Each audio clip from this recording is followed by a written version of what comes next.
If you read in Exodus chapter 33 verses 14 to 15, it says here, if you read in verse 14, God is speaking to Moses and saying, and he said, my presence will go with you and I will give you rest. Now this is God telling Moses that I will go with you.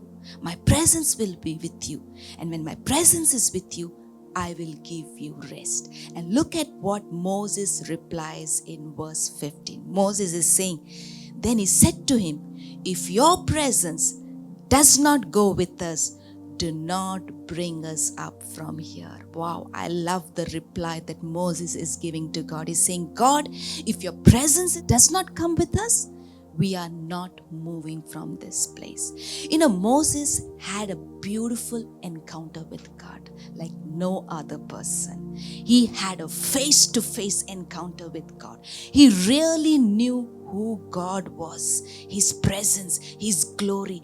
Moses tasted that. And not only Moses experienced a face-to-face encounter, Moses also saw the signs and wonders God did, the 10 plagues how God delivered, the parting of the Red Sea, the bitter waters turning sweet, the manna from heaven, the pillar of fire and pillar of cloud. So all the signs and wonders that God did.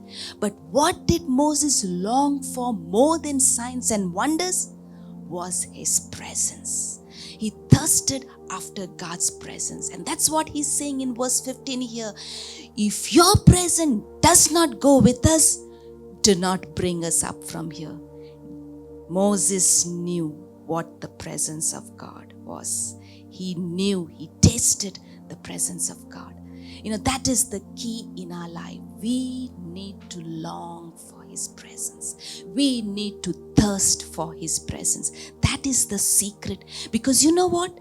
When you have his presence, he will give you rest. That's what God promises Moses is saying. When my presence goes with you, you will have rest. And the rest that God is speaking here is not a Sunday rest. It's not a physical nap.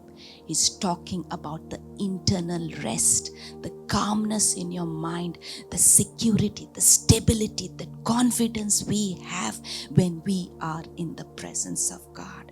Amen. I want to ask everyone who's listening to me a question. What are you seeking? Are you seeking the face of God, or are you seeking his hand? Are you seeking God for what he will do for you, or are you seeking God for who he is?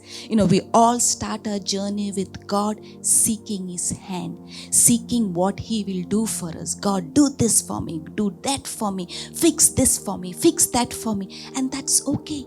But we will always reach a point in our walk with God where we will seek his face more than his hand. Because when we have his presence, we have everything. I want to encourage all the viewers. Seek his presence. Long for his presence. Thirst for his presence.